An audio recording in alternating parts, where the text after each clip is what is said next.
The Secretariat has informed me that the Goodwill Ambassadors of the UN Environment Programme have prepared a special message for all of us as we gather here to conclude the special session to commemorate the 50th anniversary of UNEP.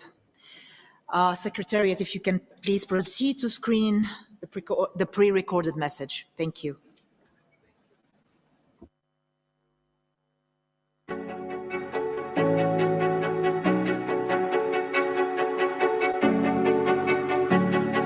As the UNEP at 50 celebrations draw to a close, we want to take this moment to personally say thank you. Thank you. Merci. Asante. Gracias. Спасибо. Shukran. Obrigada. 2022 is a historic milestone as we mark 50 years since the creation of the United Nations Environment Programme. For 50 years, UNEP has brought the world together to protect our environment. A lot has happened in the last 50 years, but it is the next 10 that are critical for all life on this planet.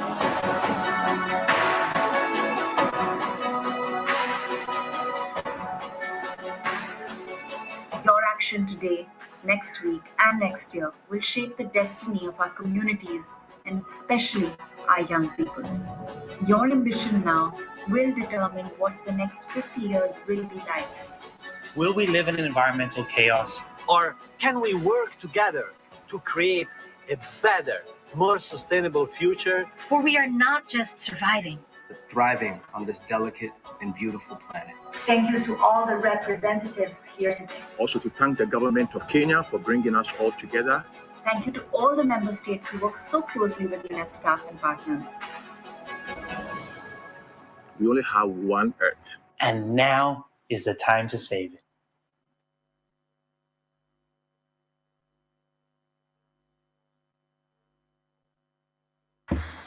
Many thanks to the Goodwill Ambassadors for making this important call to action. It's highly needed indeed.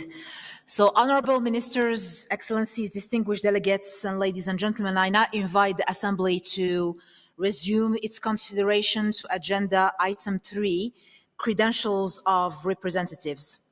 So, as you might recall, during the first plenary meeting of the special session held yesterday on 3rd of March, the Assembly deferred its consideration of this item to the closing plenary meeting to allow sufficient time for the Bureau to examine the credentials of representatives and submit its report to the Assembly.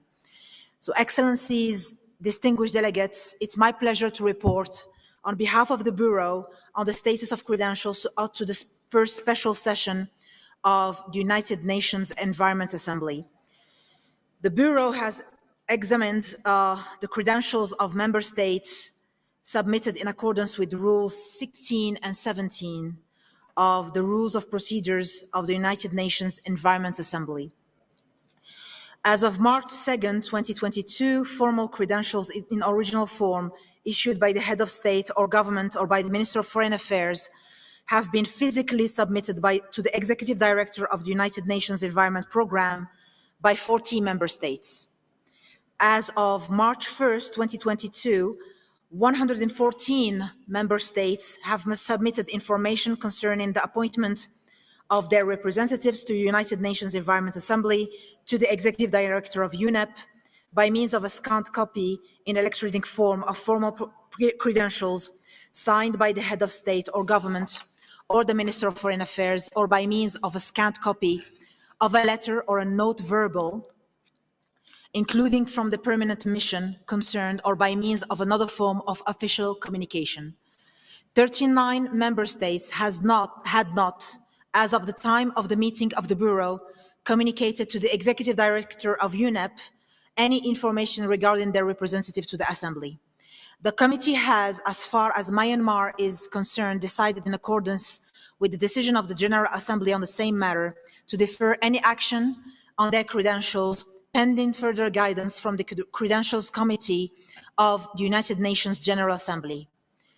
The Bureau recommends that the first special session of the United Nations Environment Assembly accept those official communications from member states concerning their participation in first special session that have been accepted by the Bureau. May I take it that the first special session of the United Nations Environment Assembly wishes to accept the credentials of member states? I see no objection. There's no objection. I see no objection. It is so decided. This concludes the Assembly's consideration of Agenda Item 3. The Assembly will now consider Agenda Item 7, Leadership Dialogues. In this regard, the Assembly will hear a summary of the key messages and conclusions of the 2 leadership dialogues. I now invite Professor Maria Ivanova, moderator of the Leadership Dialogue of Looking Back 50 Years of UNEP, to present the key messages and conclusions of the dialogue. Professor Ivanova, you have the floor.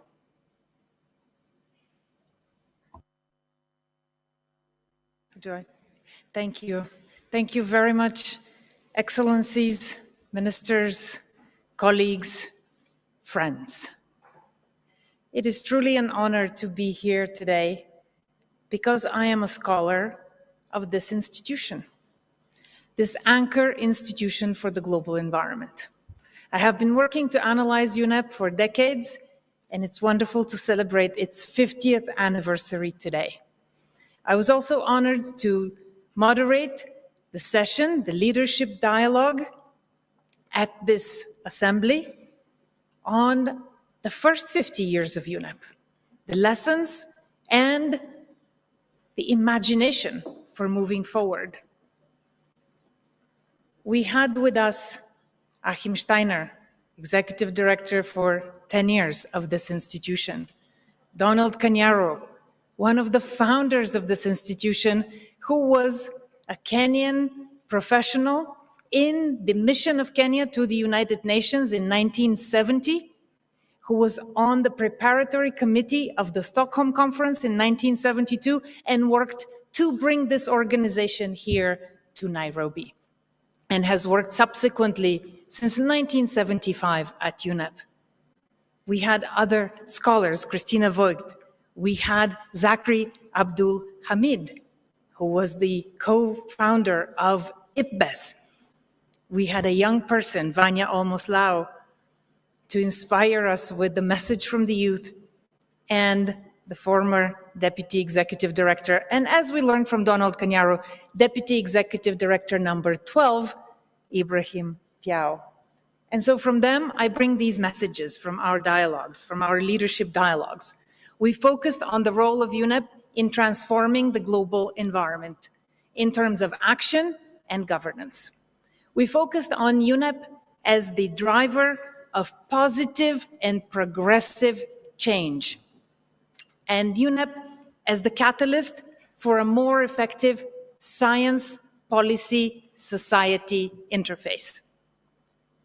UNEP has 3 core values, our panelists said.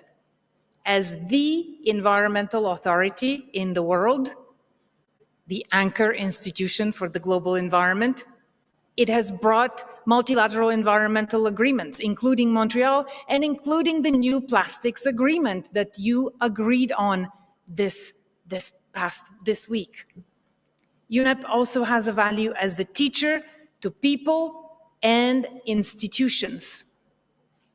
You need to connect more and more to the rest of the UN system to bring a coherent agenda, to focus on the science, policy, society interface, and bring science into action.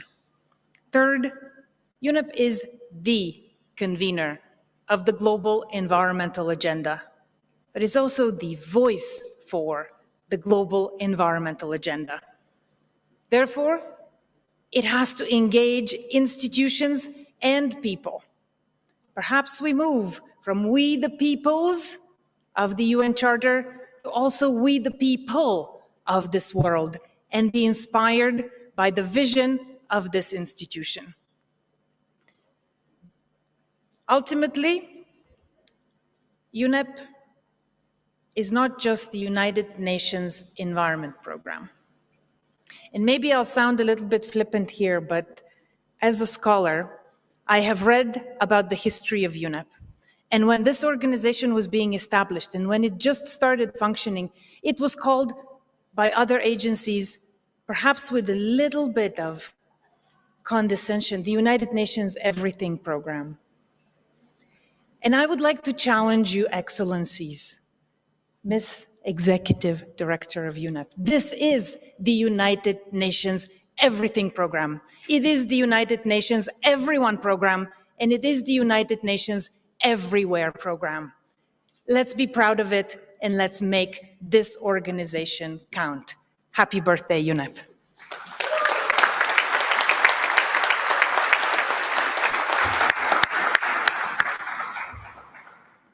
The United Nations, everything, everywhere, every time. You got the challenge. Thank you very much, Professor Ivanova, for your report and for everyone who indeed contributed to this dialogue. I think the environmental victories of the past and also the lessons of the past are certainly our inspiration to consolidate the achievement. And as you said, as you rightly point out, to connect to the rest of the UN system and to accelerate the actions, particularly in the areas of science, to accelerate the challenges of today.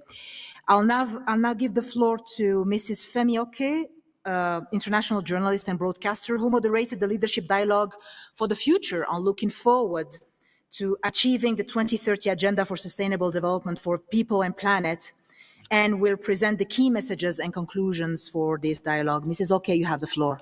Thank you very much. Good afternoon, ministers, distinguished guests, distinguished speakers. The Looking Forward dialogue, the leadership dialogue, had a couple of different aims. One was to be thought-provoking, one was to be conversational, and the third was to be interactive. We managed to check all three of those aims and then some. A theme that came up a lot in our conversation, in our dialogue, were young activists and young people. I'm going to just unpack a little bit of what was said.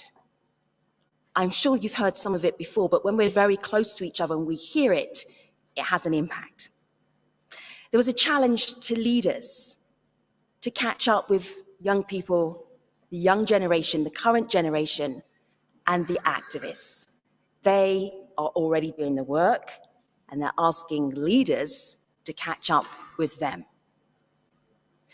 A comment about the equity of the spaces that we convene in.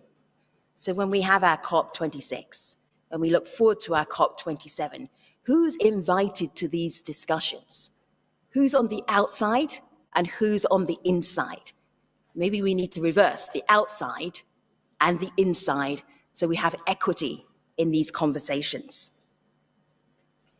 Moving on to finance and accountability.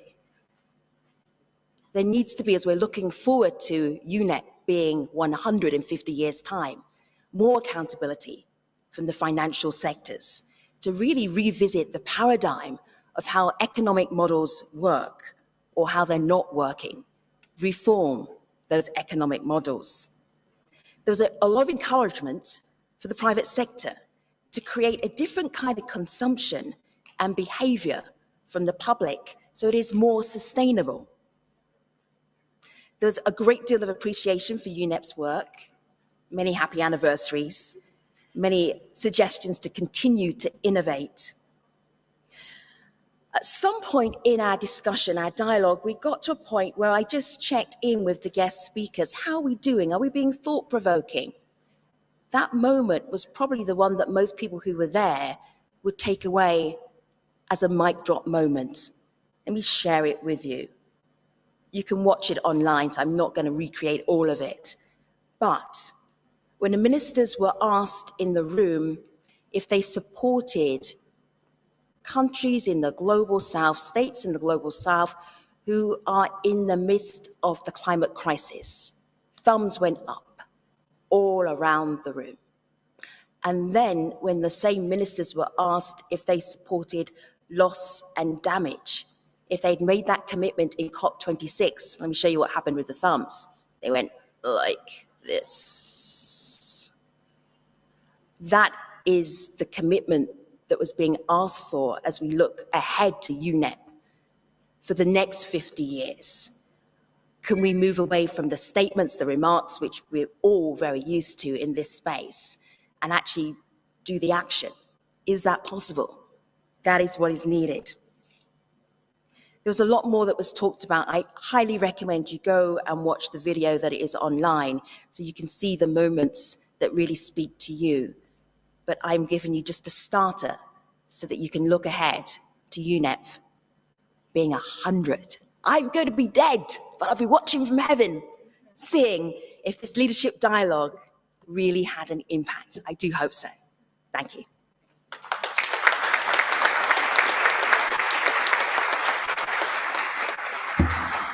Thank you very much, Ms. Oke, for your report, and indeed to everyone who contributed to the dialogue. I think this conversation is especially relevant to identify alternative pathways. I think the alternative to the traditional pathways is quite important here to really strengthen environmental multilateralism, and also UNEP's capacity to be effective.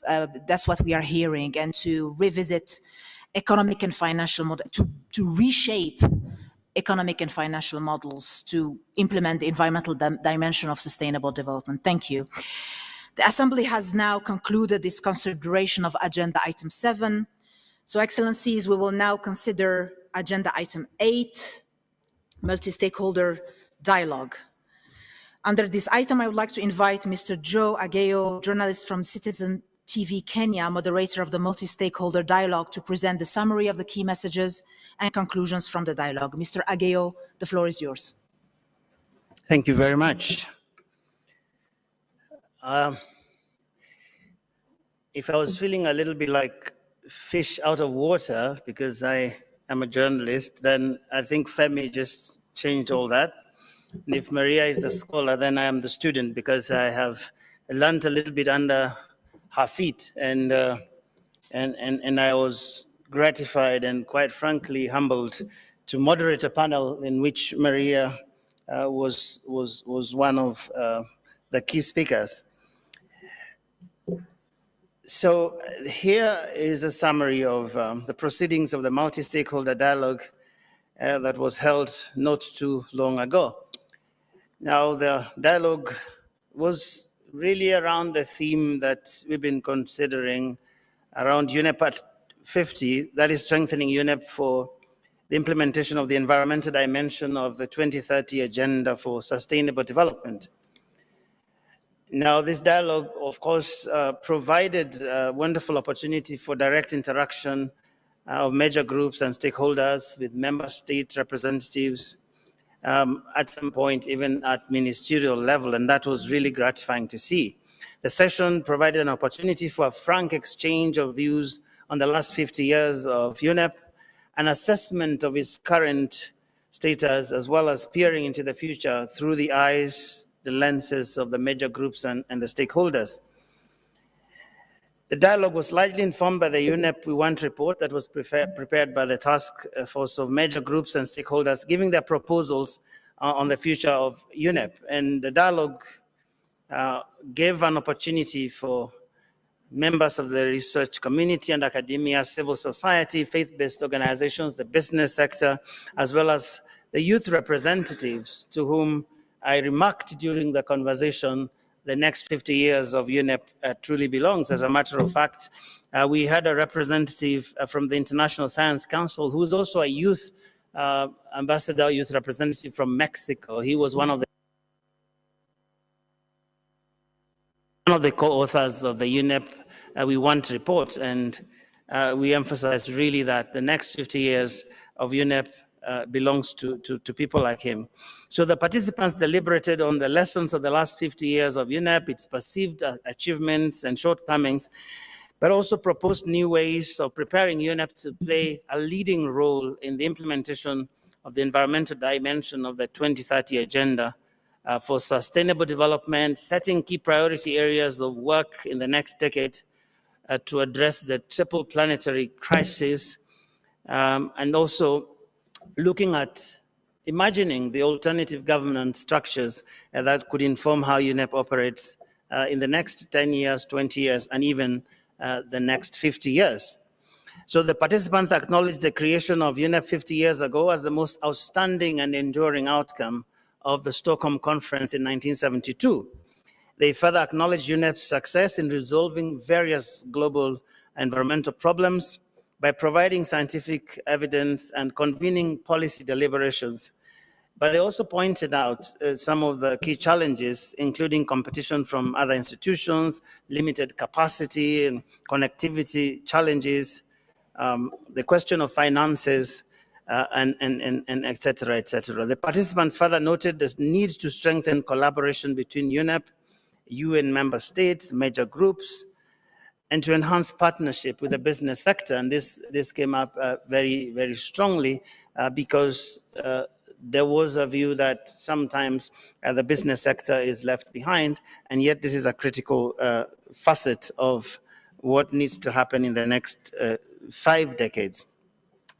There was a call for UNEP to lead the process of transformation of values. One of the ringing messages there was a question of value-based approaches to environmental governance, that the problem might not be the science or the politics, but values.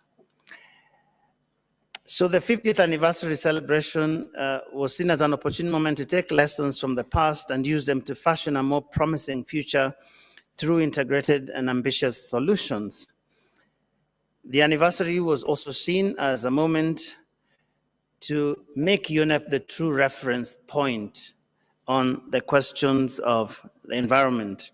Specific recommendations included a strengthening of collaboration within UNEP. Collaboration was a word that came up so many times in the context of the EMES and other processes within the system, and also with other stakeholders such as business sector, civil society, faith-based organizations, and all of that. There was a question of funding and establishing and maintaining a financial tracking system that would help to monitor and assess environmental financial flows and to increase engagement with the international scientific community. Actually, the phrase that came up many times was this idea of a science policy society interface, that we do not stop at the science, neither do we stop at the policy, but to ensure that the science affects policy, which then reflects in the society, in form of the lives of people.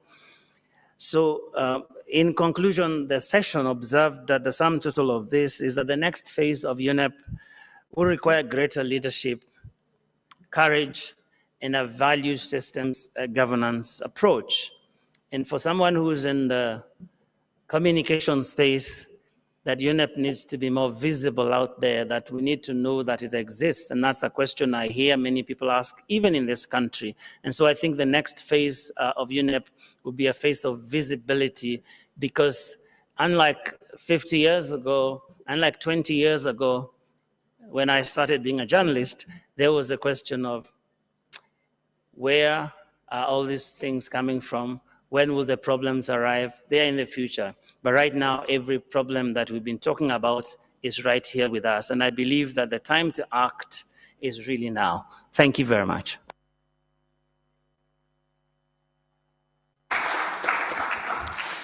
Thank you very much, Mr. Ageo, for the richness of the group views, and yet your very succinct summary of your dialogue.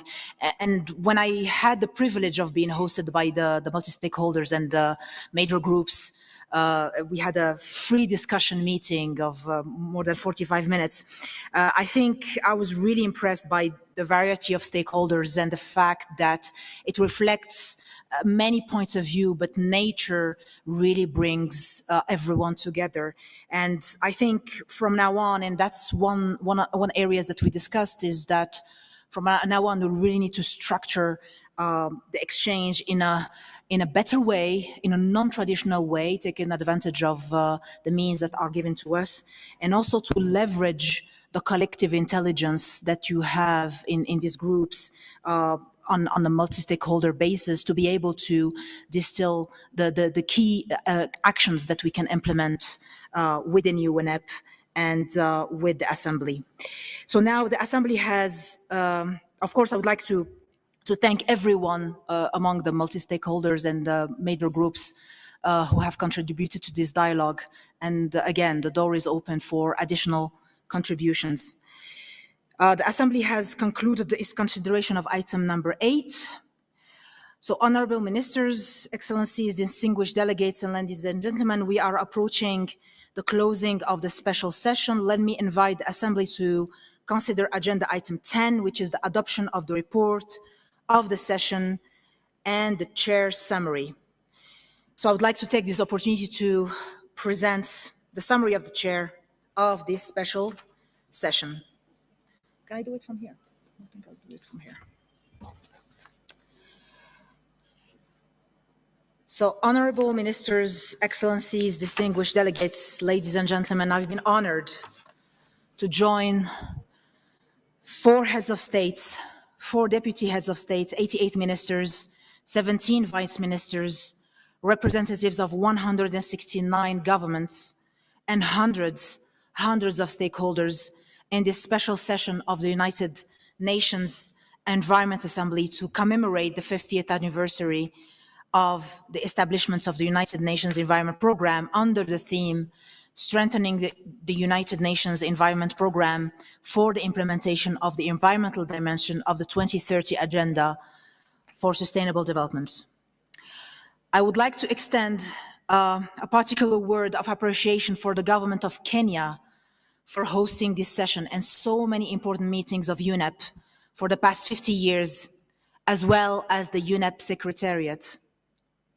The Assembly is proud to have its seats as the only UN headquarters located in the Global South. In the opening session of this 50-year celebration, we adopted the political declaration of the special session of the Assembly to commemorate the 50th anniversary of the establishment of UNEP, as endorsed and recommended for adoption by the Assembly in its resumed 5th session. Through this political declaration, we have reaffirmed that a clean, healthy, and sustainable environment is very important, is actually an unalienable constitutional right, critically important for the enjoyment of human rights. We've reinforced our collective commitment for enhancing international and national environmental governance and law, promoting and fortifying the science policy interface, and supporting the development of big data for environment. The declaration also recognizes the importance of providing access to information, public participation in decision-making processes, justice in environmental matters, mobilizing capacity building, technology, and finance. We were also honored to hear from an array of global luminaries, including the President of the General Assembly, the United Nations Secretary General, the President of the Economic and Social Council of the United Nations, the UNEP Executive Director, 4 attending heads of state, in addition to multiple heads of state and governments by video. These voices celebrated the contribution of the unique and impactful institution that is UNEP over the past 50 years and created a conversation on how to build on the achievements and the lessons of the past to further strengthen multilateralism in the service of global environment. Speakers celebrated the development of environmental multilateralism from a very little known subject to the focus of a UN Environmental Assembly with universal membership. They praised UNEP's role in establishing agreements that have successfully protected the ozone layer. They praised the important efforts to address the planetary crisis of climate change, global biodiversity loss, and chemical pollution. UNEP's successes in removing lead globally, and most recently in establishing an intergovernmental committee to negotiate a legally binding global agreement on plastic pollution, were also lauded. We stressed the importance of continued support to UNEP in addressing the triple planetary crisis. And I think most important was the call for a collective commitment to strengthening environmental multilateralism as vital for peace and security, economic development, and global equity. We've heard 92 national statements from representatives. Several speakers reflected on the inception of UNEP following the landmark United Nations Conference on Human Environments held in Stockholm in 1972. We highlighted various achievements in the context of the domestic efforts of countries. We heard 6 statements from regional and political groups reflecting on lessons learned of the last 5 decades and the work that still lies ahead.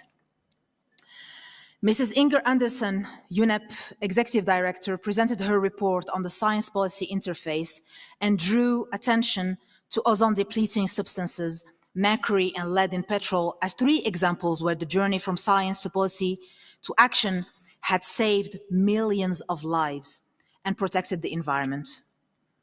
A nimbler and more inclusive science policy interface is critical and would require reform in 4 broad areas.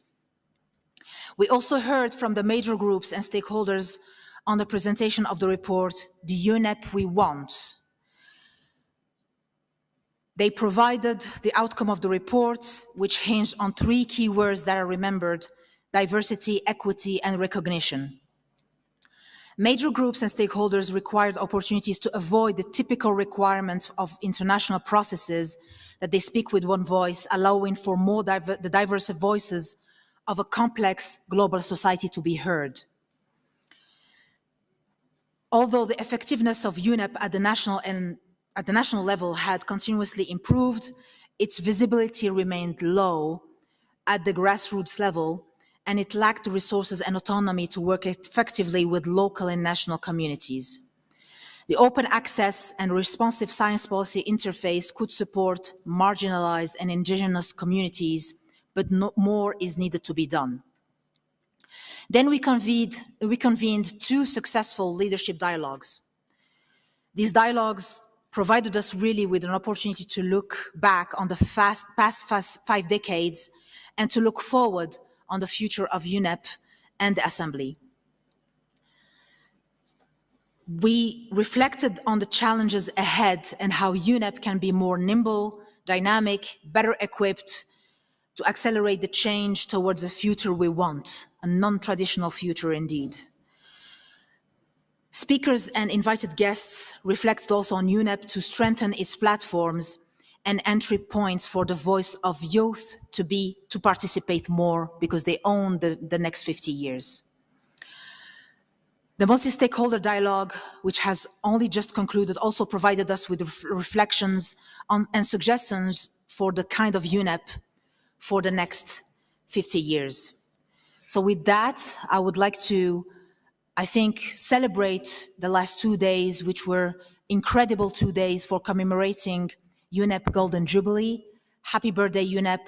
The next 50 years are even more consequential of UNEP's mandate, and in light of the triple crisis that we are facing, I think the role of UNEP really have to be non-traditional. I would really want to say a word of thanks and appreciation to everyone who contributed to this dialogue, and I would like to thank you very much.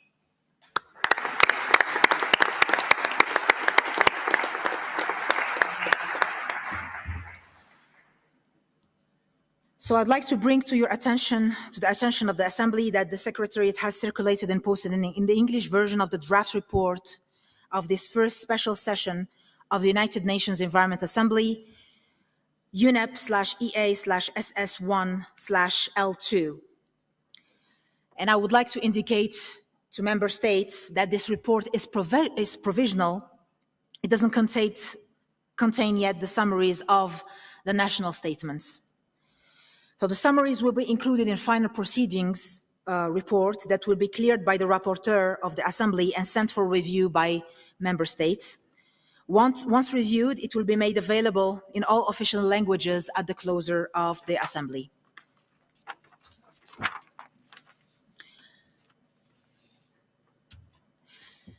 So may I take it that it is the wish of the Assembly to adopt EA/SS1/L2, the draft proceedings of the first special session of the United Nations Environment Assembly, on the understanding that the rapporteur will ensure the finalization of the proceedings with the support of the Secretariat. Any objections? I see no objections. It is so decided.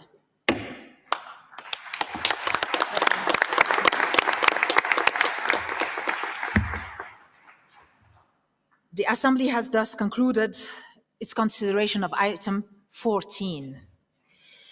I now invite the Assembly to consider agenda item 11, closing of the session.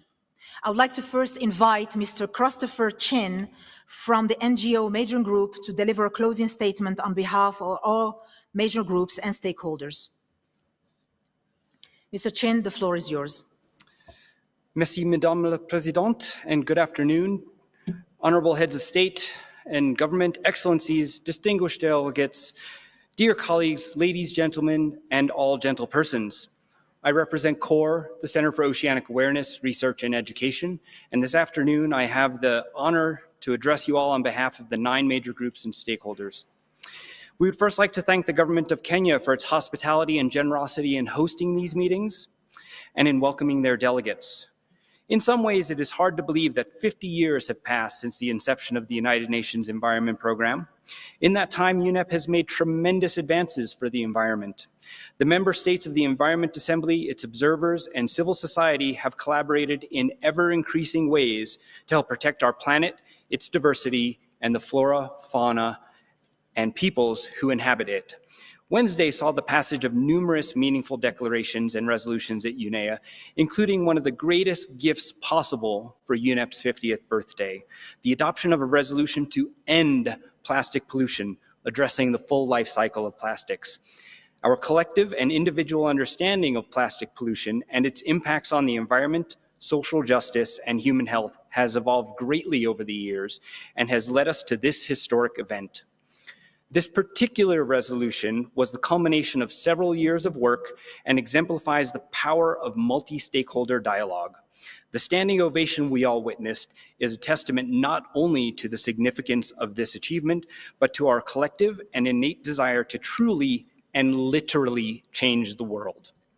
It is this evolution of understanding that must be embraced and carried with us into the next 50 years and beyond the 2030 Agenda, beyond the Sustainable Development Goals. It is crucial that UNEP is a strong advocate for the environment and takes leadership in implementing and enforcing all existing environmental policies and environmental rule of law. Our challenges will continue to evolve as well, and in order to tackle them most effectively, we would be best served by recognizing and addressing issues early on before they reach the point of urgency. The fact that some multilateral environmental agreements take so long to negotiate is a simple reflection of the fact that each member and party bears its own priorities and circumstances. However, it is critical to remember that we are all interconnected, that our nations comprise our peoples, and that our peoples are nothing without a healthy environment. Most often, we consider the health of the environment separately from human health and well-being, when in fact they are inextricably intertwined with exacerbated impacts on women, indigenous peoples, and vulnerable populations. Sustainable food systems are also intertwined with all environmental issues, and we call for appreciation of the important contributions of farmers, landless peasants, and others producing food that are under pressure. Nature is not just something we enjoy on holiday or somewhere we go when we require a respite from the stressors of daily life. A healthy environment provides the food that nourishes us, the water we drink, and the very air that we breathe. A healthy environment is a healthy and safe environment is a human right, a basic need for all living species, including animals. We must embrace and defend the human right to a clean, healthy, and sustainable environment is recognized by the Human Rights Council, Resolution 4813. As leaders, as spokespersons, and as humans, we also need to recognize the fundamental rights of nature as a primary underlying principle of environmental law. We must eschew false solutions and move past mere rhetoric. We can no longer put profit before planet, and we can no longer put profit before people. No one's convenience and no one's paycheck is more important than the health and resilience of our environment. A healthy environment is the basis that supports all endeavors and livelihoods. Turning back to the historic agreement and commitment to begin negotiations for a new legally binding treaty to address the full life cycle of plastics, this marks a new page in the chapter of life on Earth. Negotiations will certainly bear challenges, but this formidable step in the right direction inspires us and gives us hope that meaningful change lies ahead. This will only be achieved with the support of civil society, and we stand ready to continue to work collaboratively to face and overcome current and future challenges. We call for an end to conflict, for peace, and for social and environmental justice. Let us dream of and then create the changes necessary to improve the world in which we all live. Let us protect, preserve, and restore this planet's opulence, not only for our children, but for theirs. Merci encore pour la parole, Madame la Présidente. Thank you for giving me the floor, Madam President. Merci beaucoup. Merci, Monsieur. Thank you, Mr. Chin, for your participation, very active participation in the major stakeholders, and especially for reminding us the inalienable rights of the environment. I will address you both in English and in French. And thank you very much. I now give the floor to the European Union to deliver a general statement. European Union, you have the floor. Thank you, Madam President of UNEA, Madam Executive Director, distinguished delegates, ladies and gentlemen. I make this statement on behalf of the European Union and its member states. I also speak in the name of the following countries: Australia, Canada, Colombia, Costa Rica, Iceland, Japan, Montenegro, New Zealand, Norway, Peru, Switzerland, United Kingdom, United States of America, Ukraine, Uruguay. Serbia also aligns with the statement. We look back with satisfaction to the outcomes of UNEA at 50, and in particular to the adoption of the political declaration. We want to raise an urgent environmental issue of vast human security proportions. In the early hours of Friday, Russian shelling caused a fire at the Zaporizhzhia nuclear power plant in Ukraine, which was later seized by Russia. The seizure of control over the Chernobyl nuclear power plant and now also the Zaporizhzhia nuclear power plant by the Russian armed forces, as well as the reported incidents and ongoing developments in several other nuclear sites in Ukraine, are very worrisome. We are extremely concerned over the threats posed by any military or other action on the nuclear sites. Safety and security risk on the ground could result in short-term and long-term severe adverse consequences for humanity and environment. We already know the severity of nuclear radiation from the past. Such scenarios must be avoided. We condemn, in the strongest possible terms, the attacks on the nuclear power plant sites.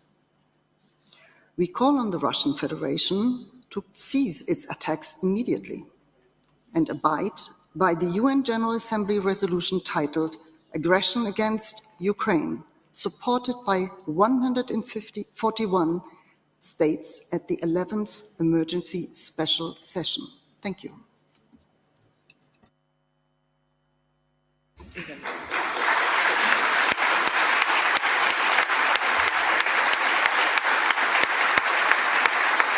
To you first? To Vale first.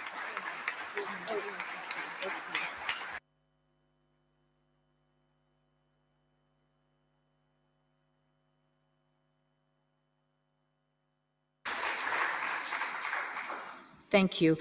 Now let me invite His Excellency, our friend, Mr. Tobiko, Cabinet Secretary in the Ministry of Environment and Forestry of Kenya.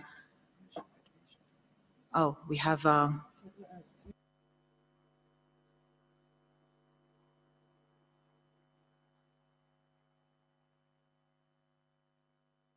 Okay.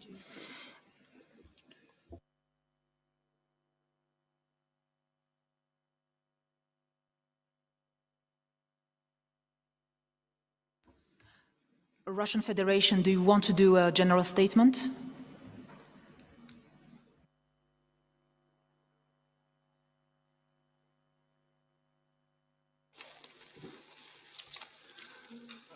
Yes, Madam Chair, thank you for giving me the floor.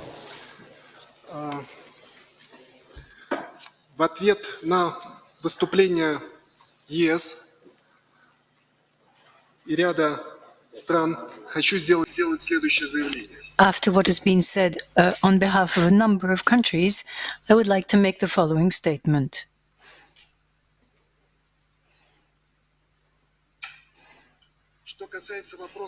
As regards the issue of nuclear safety, I would like to point your attention and the attention of Ukrainian to the issue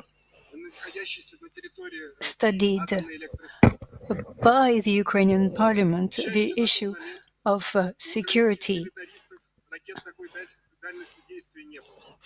There were no rockets of that kind of carrying distance at the time, and they had decided that they would not have them henceforth.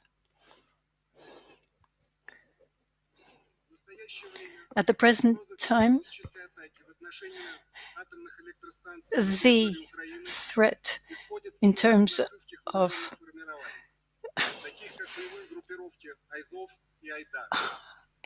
nuclear insecurity comes specifically from Nazistic groups, such as the Azov battalion. They have taken under their control the nuclear power plant of Zaporozhye. And it's only thanks to the responsible action of the Russian military that these actions in late February were counteracted.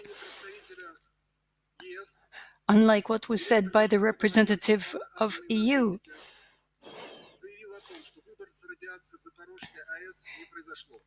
there was no emission of radiation around Chernobyl and Zaporozhye. The radiation levels are within the normal levels.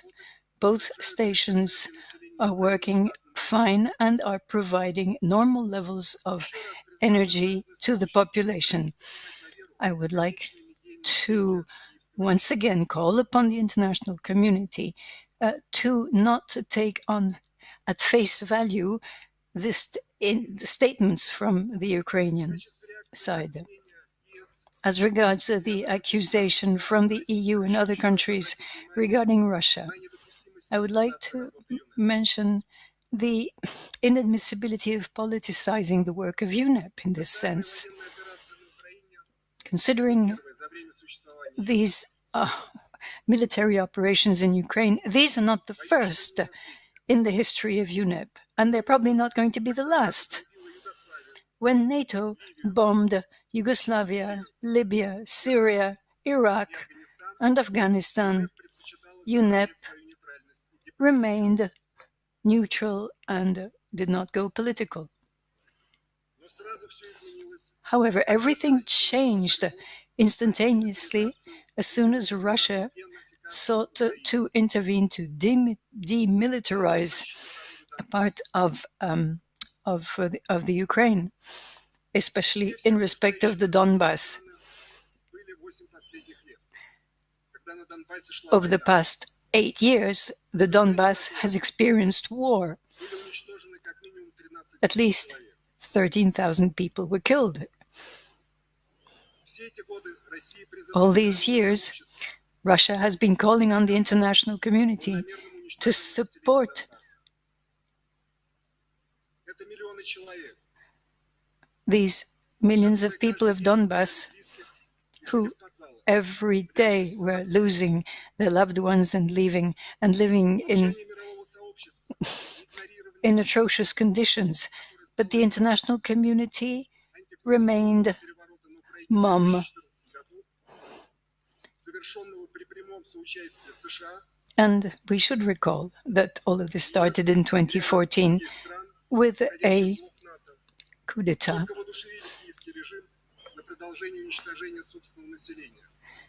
And with the encouragement to continue, to the Ukrainian government to continue annihilating its own population. Once again, UNEP, I need to ask you to stop politicizing your work, to deal with ecological issues. Thank you. Thank you. Namibia, you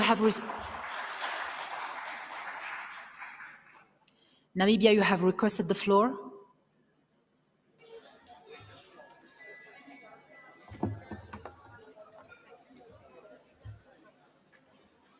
No?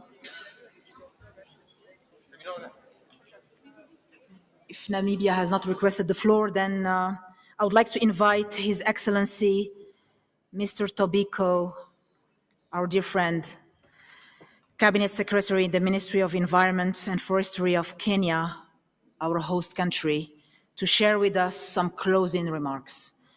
Excellency, you have the floor.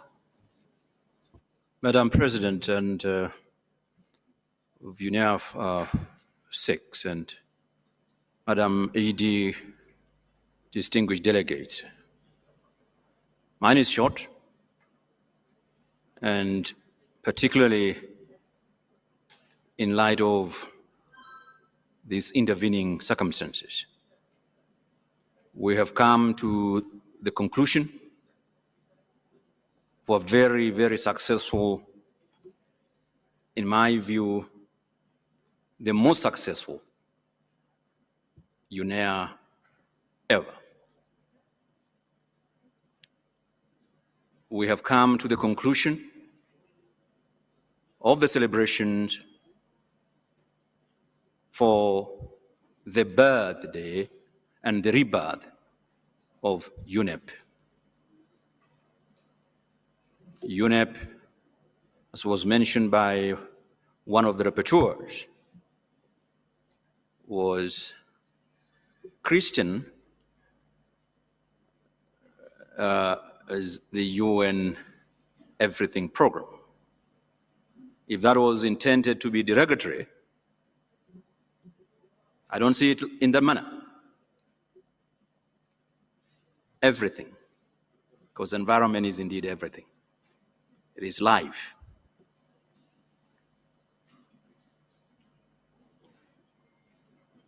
And therefore,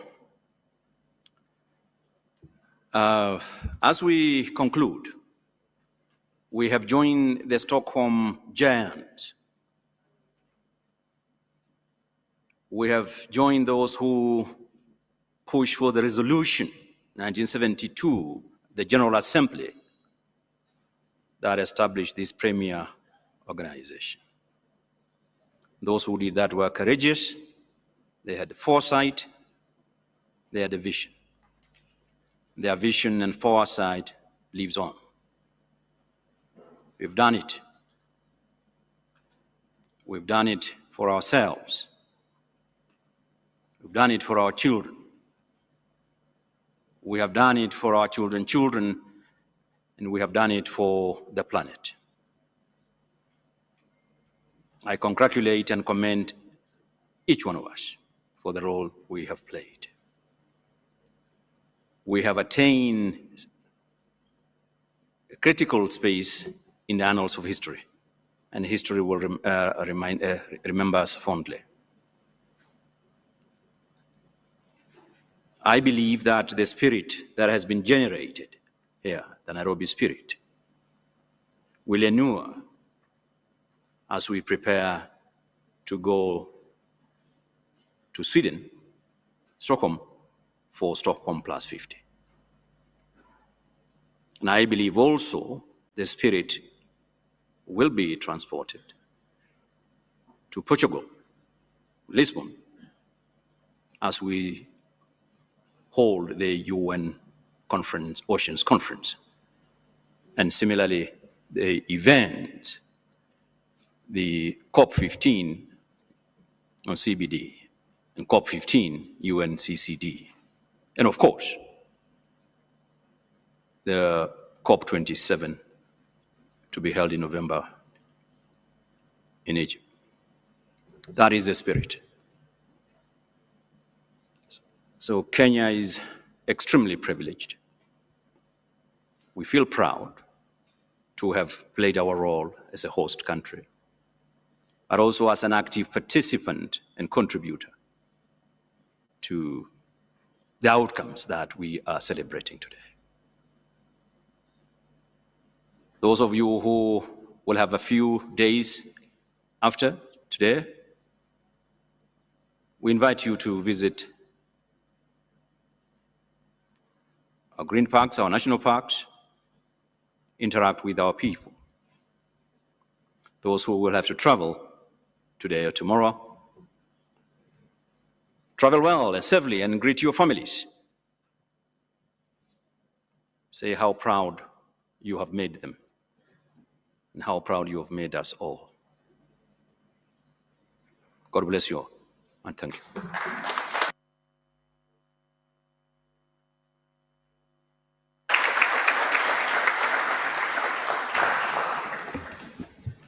Thank you very much, Your Excellency. Your words are always, always indeed very inspiring, especially when you remind us of the wisdom and the vision of our forefathers. And we really hope that this commemoration and the political declaration of yesterday will create the momentum to really strengthen the headquarters of the UN Everything program, as we call it now, here in Nairobi, as really the global hub for the environment. And we thank you, Your Excellency Tobiko, for your incredible, infatigable support and hospitality. May all what we can wish is that may the Nairobi spirit stay with us for the next few months and the next few years. So now let me invite our one and only, our esteemed Executive Director of the United Nations Environment Programme, Mrs. Inger Anderson, to share with us her thoughts and perspective of these 2 days of commemoration and celebration. Madam Executive Director, the floor is yours. Thank you very much, Madam Minister and Madam President. We are pleased to have had your leadership and that of the new UNEA Bureau, and I thank all for what they have done to make this meeting so smooth. And to my dear, dare I say friend, CS Tobiko, and through you to the government and the people of Kenya, our deep and sincere appreciation for allowing us to have home here. This is a country we call home, and we're very proud at the United Nations to fly the flag, the blue flag, here in Nairobi, Kenya, and to have a global headquarters here. I also want to thank the many, many staff who have worked so hard for making this happen, and my predecessors, Achim Steiner and Ibrahim Tio, who I asked to come and who so very kindly traveled the whole way to be with us here during this time. Friends, we've come a long way. We've crafted a path for the future, a future that begins today, a future that we do not have another 50 years to deliver, a future we have to deliver today and tomorrow. UNEA 5.2 has delivered important resolutions on plastic, on science, policy, on nature-based solutions, on biodiversity and health, on chemicals and waste. But history will ultimately judge what we do and how we do it. Resolutions are easy. It is actions that matter. Actions so that we can assure that we can live in a world in peace, a world in which the right to a healthy environment is respected and upheld. And friends, we must be clear, the environment is facing many threats. including from conflict. The environment is always a casualty of war, always. And we've seen this in many conflicts across the world, regardless of how they begin or how they end. And when the environment is a casualty of war, people suffer, not just for weeks or months, but for a long time after the conflict has ended. That is why you, member states, have passed resolutions in both UNEA 2 and UNEA 3 that highlights safeguarding the environment in times of conflict.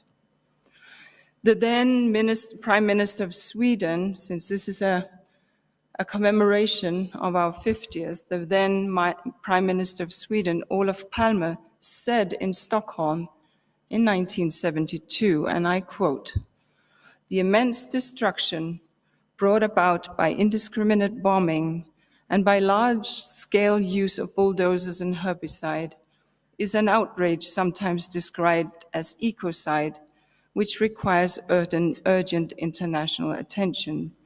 We know that work for disarmament and peace must be viewed with a long-term perspective. It is of paramount importance, however, that ecological warfare cease immediately," unquote.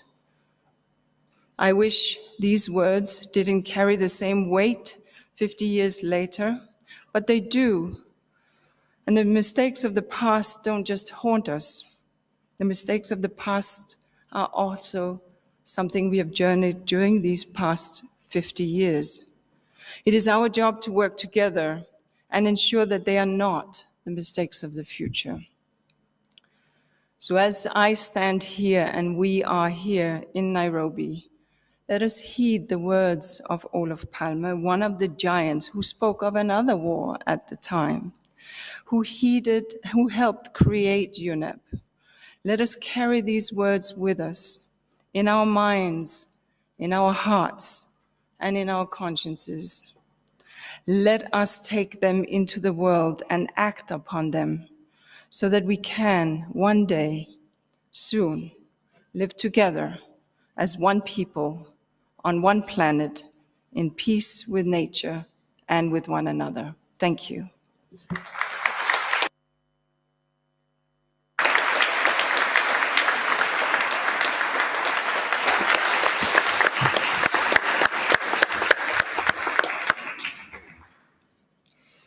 Thank you very much, Madam Executive Director, for, well, first reminding us of the important responsibility that we have on our shoulder as the Environment Assembly.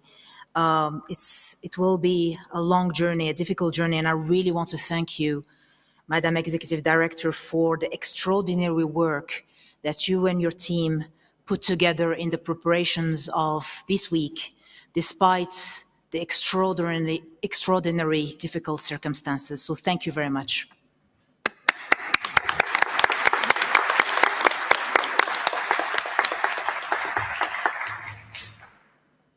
Honorable Ministers, Excellencies, distinguished delegates, ladies and gentlemen, as President of the Environment Assembly, I thank you all for your commitment, engagement, and significant contributions by placing nature back again into the room in this special session. And I would also like to warmly thank the Secretariat and everyone who has worked tirelessly to host us here despite, as I said, very extremely difficult circumstances. Let's give them a round of applause, please.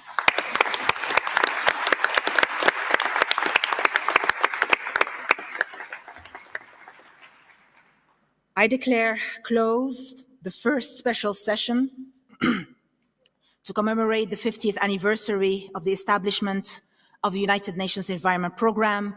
I wish you all a safe and healthy return to your homes. Hold your loved ones close to your heart. The fourth plenary meeting of the first special session of the United Nations Environment Assembly is adjourned.